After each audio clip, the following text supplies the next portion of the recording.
Today we're talking about joy, and we want to talk about how joy relates to the depth of our relationship with God. So I'm here with Pastor Chris, and I think the first thing we'd probably say about this is that we need to take time to experience God's joy. Yeah, I think it's interesting because we're creatures of habit. A lot of our time is just dictated by what do we have to do today.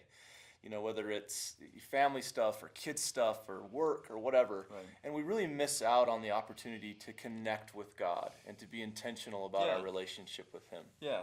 And so every day we have certain routines Yeah. that we do things the same every day. Yep. So what if we were to use that power of habit Yeah. to take some time with God? Yeah, I think about my own, routine, whether it's getting up and having coffee or, going through the social media feed or whatever it might be.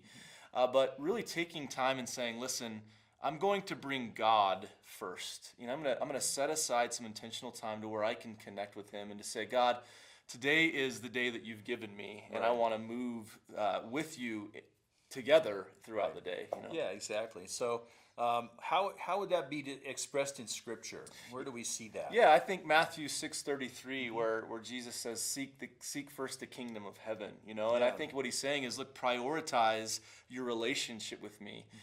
Come to me and let me be the one that really dictates what you do in your life. Right, and that would include our time and being intentional about time with God on a regular basis. Yeah. But I think, let's look at another side of that. I think we want our viewers to also think about being in God's presence at all times. Yeah, absolutely. I think, if something happens, we're reactive, right? And so, maybe there's a situation or a circumstance and we'll say, yeah, we're going to go to God.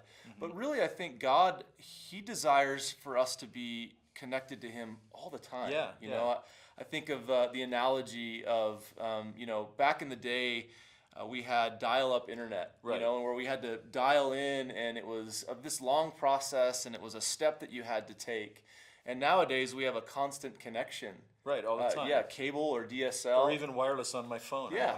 I'm linked up all the time. That's exactly right. Yeah. And I think, if you take that and look at it spiritually, Jesus is a direct connection. We have it all the time. We can, everything that we do can just flow in our relationship with Him. And so, practically, what does that look like? I think it's spending time in His Word. I think it's, bringing Him into every situation. God, Right, I need you in this meeting. I need you as I'm leading my kids. I need you as I'm mentoring all of these things. Yeah, not just at church or not just in my time of, my morning time or whatever it might be. Yeah, it's not checking off the box. Right. It's God that I'm truly saying that you're the author of everything, and that I want to constantly be connected to you so that you're guiding me, that you're leading me, that you're directing Yeah, me. Jesus used an analogy of like a vine and branches. Yeah, John 15, and I think that's a really good picture of what He wants.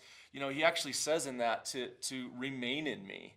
Yeah. And for me that's saying, He is the giver of life. He is, and we're just the branches there. Yeah. And without the giver of life, we're a dead branch. We don't have life. Right, Exactly. yeah. So That's I think a great analogy. maintaining that understanding that He is the source, the giver of joy, is what we're talking about. When we're in Him, we can experience that fully. Yeah, and that really leads us to our third point. We want people to understand that they can let God's joy be their strength.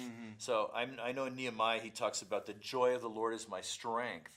That's a little hard to understand, so help us connect the idea of joy and strength. Yeah, I think, again, situation, circumstance, hard things happen, and sometimes we just feel like, man, we can't do it. And I think, when the more time we spend with the Lord and the more that we understand and connect with Him, we then have the strength to get through things maybe we couldn't do before.